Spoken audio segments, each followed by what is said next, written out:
ಇನ್ನು ಕೆಂಗೇರಿ ಬಳಿ ಯುವತಿ ಸಂಧ್ಯಾ ಅಪಘಾತದಲ್ಲಿ ಸಾವನ್ನಪ್ಪಿದಂತಹ ಪ್ರಕರಣದಲ್ಲಿ ಅಪಘಾತ ಮಾಡಿದಂತಹ ಚಾಲಕನಿಗೆ 1 ತಿಂಗಳಾದರೂ ಇನ್ನೂ ಬಿಡುಗಡೆಯ ಭಾಗ್ಯ ಇಲ್ಲ.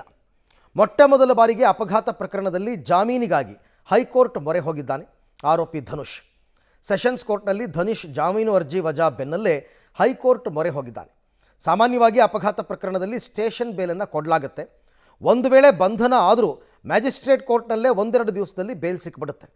ಆದರೆ ಸಂಧ್ಯಾ ಅಪಘಾತ ಪ್ರಕರಣದಲ್ಲಿ 1 ತಿಂಗಳಾದರೂ ಆರೋಪಿಗೆ ಜಾಮೀನು ಸಿಕ್ಕಿಲ್ಲ. ನವೆಂಬರ್ 2ರಂದು ಕೆಂಗೇರಿ ಬಳಿ ಕುಡಿದು ವಾಹನ ಚಲಾಯಿಸಿದ್ದ ಆರೋಪಿ ಧನುಷ್ ಈ ವೇಳೆ ಯುವತಿ ಸಂಧ್ಯಾಗೆ ಕಾರು ಡಿಕ್ಕಿಯಾಗಿ ಅಪಘಾತದಲ್ಲಿ ಆಕೆ ಸಾವನ್ನಪ್ಪಿದ್ಲು. ಬಳಿಕ 2 ಕೋಟಿ ಹಣ ಕೊಡ್ತೀವಿ, ಕೇಸ್ ವಾಪಸ್ ಪಡೀರಿ ಅನ್ನುವಂತಹ ಆರೋಪ ಕೂಡ ಕೇಳಿಬಂದಿತ್ತು. ಆದರೆ ಸಂಧ್ಯಾ ಕುಟುಂಬಸ್ಥರು ಹಣ ಬೇಡ, ನಮಗೆ ನ್ಯಾಯ ಬೇಕು ಅಂತ ಕೋರ್ಟ್ ಮೊರೆ ಹೋಗಿದ್ದರು.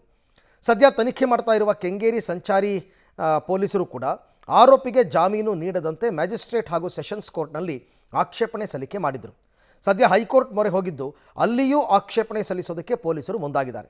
ಇನ್ನು ಪೊಲೀಸ್ ಆಕ್ಷೇಪಣೆಯ ಪ್ರಮುಖ ಅಂಶಗಳನ್ನು ನೋಡೋದಾದರೆ FSL ರಿಪೋರ್ಟ್ ಬರಬೇಕಾಗಿದೆ, ಕುಡಿದು ವಾಹನ ಓಡಿಸಿರುವ ರಕ್ತದ ಮಾದರಿಯ ವರದಿ ಬರಬೇಕಾಗಿದೆ, ಇನ್ನೂ ಹಲವು ಕಡೆಗಳಲ್ಲಿನ CCTV ದೃಶ್ಯಗಳ ಸಂಗ್ರಹ ಆಗಬೇಕು. ಸೊ ತನಿಖೆ ಪ್ರಗತಿಯಲ್ಲಿ ಇರುವ ಕಾರಣ ಜಾಮೀನನ್ನು ಕೊಡಬೇಡಿ ಈತನಿಗೆ ಅಂತ ಆಕ್ಷೇಪಣೆ ಸಲ್ಲಿಸಿದ್ದಾರೆ. ಈಗ ಹೈಕೋರ್ಟ್ ಮೊರೆ ಹೋಗಿರೋದ್ರಿಂದ ನೋಡೋಣ ಏನಾಗುತ್ತೆ, ಹೈಕೋರ್ಟ್ ಜಾಮೀನು ಕೊಡುತ್ತಾ ಇಲ್ವಾ ಅಂತಕ್ಕಂಥದ್ದನ್ನು ನೋಡಬೇಕು.